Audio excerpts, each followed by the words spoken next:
France Internationale en direct de Paris, il est 18h, 16h, temps universel. Place au journal en français facile du lundi au vendredi à cette heure-ci sur RFI. Avec au sommaire de ce lundi 16 octobre, la guerre entre Israël et Gaza. Environ 1 million de Palestiniens bloqués à l'heure actuelle à la frontière avec l'Égypte. Israël ne permet pas non plus l'entrée de l'aide humanitaire à Gaza. Nous faisons le point dans un instant avec l'un de nos correspondants. En France, élèves et enseignants ont observé aujourd'hui une minute de silence dans tous les collèges et lycées du pays en hommage au professeur poignardé à mort vendredi dernier. La Côte d'Ivoire a un nouveau Premier ministre. Il s'appelle Robert Begré-Mbambe. La présidentielle en Équateur, Luisa González reconnaît sa défaite. Elle félicite même le vainqueur. Le vainqueur s'appelle Daniel Noboa, 35 ans, élu nouveau président de ce pays d'Amérique du Sud. Et puis enfin, lendemain d'élection en Pologne, l'opposition obtient la majorité selon des résultats partiels. Voilà pour les titres et soyez les bienvenus. Adrien Delgrange. Le Conseil de sécurité de l'ONU va se réunir ce soir à 22h, temps universel. Une réunion au siège des Nations Unies à New York pour se prononcer sur cette guerre entre Israël et le Hamas. Au 10e jour de ce conflit armé, des centaines, voire des milliers de Palestiniens sont massés, coincés dans le sud de la bande de Gaza. Ils espèrent l'ouverture du passage de Rafah pour fuir la guerre. De l'autre côté de la frontière, côté égyptien, des centaines de camions remplis d'aide humanitaire toujours bloqués à ce fameux passage de Rafah. Michel Paul, vous êtes l'un de nos correspondants en direct de Jérusalem. Michel, Israël n'autorise pas l'ouverture de ce passage de Rafah. Pas de cessez-le-feu, pas de trêve humanitaire. Israël a dit non. Et le point de passage de Rafah entre l'Égypte et le sud de la bande de Gaza, qui devait ouvrir à 9h ce matin, est finalement resté fermé. Les bombardements israéliens sur Gaza se sont poursuivis tout au long de la journée. Les tirs de roquettes sur Israël également. D'importantes salves ont été tirées. L'une d'entre elles visait Jérusalem et a provoqué l'interruption d'une réunion de la Knesset, le Parlement israélien. Les députés ont dû se réfugier dans les abris. Le nombre d'otages israéliens a été revu à la hausse, 199 selon un nouveau décompte publié par Israël. Le secrétaire d'État américain Anthony Blinken était de retour en Israël après son séjour en Égypte pour traiter de ces deux sujets, la trêve humanitaire et aussi la libération des otages. Et on parle également d'une visite du président américain Biden. Elle pourrait se dérouler ce mercredi. Michel Paul, en Israël, l'inquiétude monte également. Il y a des tensions récurrentes, nombreuses à la frontière avec le nord d'Israël. De nouveaux échanges de tirs entre le Hezbollah et l'armée israélienne qui se poursuivent en ce moment. L'armée israélienne évacue depuis ce matin les civils de 28 localités situées le long de la frontière avec le Liban. L'armée affirme vouloir avoir les mains libres. Et puis, Adrien, encore un point, dans le port de Haïfa, des centaines de ressortissants américains attendent des navires américains qui devraient les évacuer vers Chypre. Merci Michel. Michel Paul, l'un de nos correspondants en direct de Jérusalem. Enfin, sachez par ailleurs que des sirènes d'alerte à la roquette ont été entendues à Jérusalem cet après-midi, au 10e jour de cette guerre entre Israël et le Hamas, obligeant les députés de la Knesset, les députés du Parlement israélien, à se réfugier en sous-sol, à se mettre à l'abri, d'après des images diffusées à la télévision israélienne. RFI à Paris, 18h04 en France. Emmanuel et Brigitte Macron se rendront à Arras jeudi prochain. Le couple présidentiel sera présent aux obsèques de Dominique Bernard, professeur poignardé à mort vendredi dernier. Aujourd'hui, dans les établissements scolaires, était également une journée d'hommage à Dominique Bernard. Une minute de silence observée à la mi-journée par les enseignants, le personnel éducatif, mais aussi les élèves.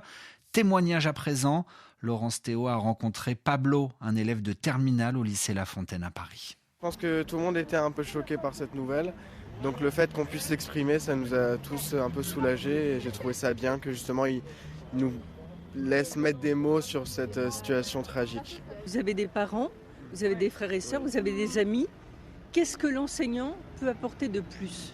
L'enseignant, il peut à la fois confirmer la solidité de l'éducation nationale, il peut affirmer la puissance qu'a l'éducation, il peut affirmer la puissance qu'ont les lettres, qu'ont les sciences, et ils peuvent nous rassurer sur le fait que malgré des actes terroristes choquent finalement, qu'il y a une institution qui est forte et qui ne va pas se démanteler avec une attaque terroriste, et que ce n'est pas des idéologies extrémistes qui vont faire tomber tout ce système de l'éducation en France. Des propos recueillis par Laurence Théo. L'actualité sur le continent africain, où je vous le disais, la Côte d'Ivoire a un nouveau Premier ministre, le gouverneur du district d'Abidjan, mais aussi ancien patron de la commission électorale indépendante. Robert Begré-Mambé a été nommé aujourd'hui Premier ministre de la Côte d'Ivoire. Il devrait former un nouveau gouvernement cette semaine, et nous en reparlerons dans nos prochains journaux. RFI, il est 11h passées de 6 minutes à Quito. Daniel Noboa, devenu le plus jeune président de l'histoire de l'Équateur. L'Équateur, pays d'environ 18 millions d'habitants, situé au sud de la Colombie, au nord du Pérou. À 35 ans, Daniel Noboa a remporté hier l'élection avec un peu plus de 52% des voix. Il devance Luisa González, qui reconnaît sa défaite, félicitant même sincèrement le vainqueur. Alors si l'homme d'affaires Daniel Noboa devient le président de l'Équateur, il va être pour lui difficile, voire compliqué de gouverner, car l'Assemblée nationale équatorienne ne lui est pas acquise. Les députés équatoriens ne vont pas forcément voter pour toutes ces idées, comme nous l'explique Alexis Medina, maître de conférence à l'Université de Franche-Comté. Alors sa marge de manœuvre est très étroite. Effectivement, il a un tout petit groupe parlementaire à l'Assemblée nationale. Alors c'est vrai que la droite a beaucoup progressé à l'Assemblée nationale, donc ce ne sera pas la même situation que pour le président sortant, Lasso, donc un président de droite, qui devait composer face à une Assemblée nationale où la droite était ultra minoritaire. Là, ce n'est pas le cas. La droite a beaucoup progressé, mais elle est fragmentée en plusieurs groupes rivaux, et donc rien n'est sûr, c'est-à-dire il n'est pas certain que Noboa parvienne à les unifier pour avoir une majorité cohérente à l'Assemblée nationale. Donc il y a la question de l'Assemblée nationale, où d'ailleurs le groupe coréiste reste le principal groupe politique de très loin, avec un très gros groupe parlementaire. Alexis Medina avec Anne Kantner, invitée du journal d'Haïti et des Amériques. Nous refermons ce journal en passant par la Pologne. Les Polonais ont voté hier pour élire leurs députés. Au lendemain de ces élections législatives, Donald Tusk revendique la victoire. Sa coalition centriste, c'est-à-dire l'union de plusieurs partis, lui permet de remporter le plus de sièges à l'Assemblée nationale polonaise, plus de sièges que le PiS, le parti anti-Europe au pouvoir jusqu'à présent.